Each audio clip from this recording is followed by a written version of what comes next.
Ever had that? Ever? Or you want to talk to this girl and you find some reason, some excuse. Thank you. Well, that's what happens. You retract. You already rejected yourself. And that's what happens when you don't have good self-esteem. You will take stupid chances like jackass to make yourself something that you're not, but you're not going to do the real gambles in life, the calculated risks, like founding your own business, taking on a project that you think, well, yeah, it can't be done, it's too big for me. Whenever you have that, whenever you're feeling depressed or down on yourself or powerless or any of that, that's what we call the pathological inner critic at work. And that's a very, very powerful thing to cut you down. In the workshops that I do, I spend about 12 hours on just that one subject. Ever had the inner critic at work? You know what that is?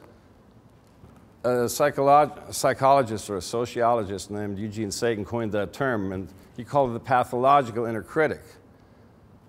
And that inner critic is that inner incessant voice that always nags and cuts you down and always says, you can't do it, she'll hate you, you're a bore, or I'm better than this guy, but I'm less than the other 9 guys there. Ever had competitiveness in your life, or comparing yourself, or striving for perfectionism? These are forms of self-medication. But they're also forms of meeting needs, deficiency needs. And the inner critic is sort of like your inner little Nazi, your inner Hitler. You can't do it. She'll hate you. Yeah, lazy. Ever had those voices? They come from your parents. They come from church and state. They come from the media. They want to sell you something. And all the powers that be are very interested in you not having good self-esteem. Because if you have good self-esteem, then nobody can sell you nothing. You don't need it. You can't be manipulated if you have good self-esteem. But that inner critic is incessant, and he'll always tell you what to do, and he serves certain needs. It's very hard to shut him up, but the first step is to start listening. If I give you a couple of miniature exercises to kind of take with you, then look for the inner critic. Listen to the inner critic, that inner voice, your inner, I don't know, the nagging voice that you might have heard from your parents or somebody else, that's your boss, constantly telling you, you'll never amount to nothing. Or that was stupid. Or I'm going to get yelled at. Or she'll reject me. That's all your inner critic. And if you do nothing else but listen to that voice every day, you might want to make a little list. In the workshop, I send out a podcast, 2.5-hour podcast before the workshop, and a 25-page worksheet. And there I have people watch for a week preceding the workshop for that inner voice. Write it down with date, time, and what it said. And typically people come up with about 10 or 20 of those a day for about a week. Just do it for a day. Just find 10 of those things in a single day. That was real stupid of me. Oh yeah, great housekeeping. Look at this mess. Stuff like that. Whenever you're saying shit like that to yourself, write it down. Start listening for it. And write it down. And it's a real, real powerful thing. It's the first step in catching this inner parasite, that inner alien, whatever it is.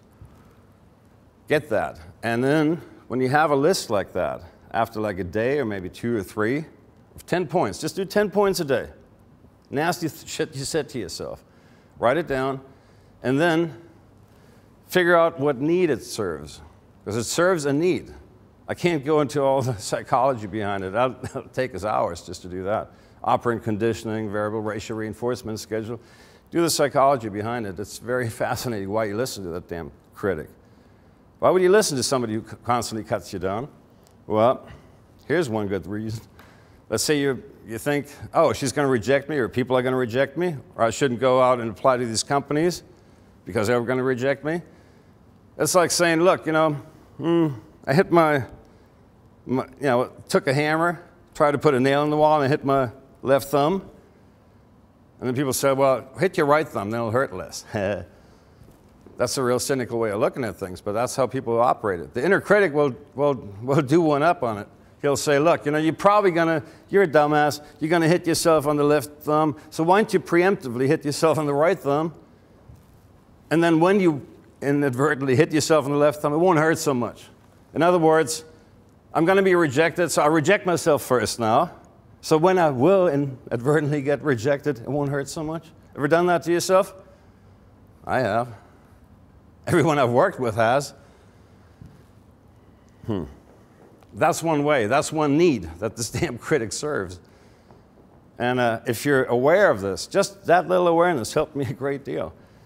I mean, there's 100 times more to it, 1,000 times more to it than I can give you in 45 minutes, but it's a start.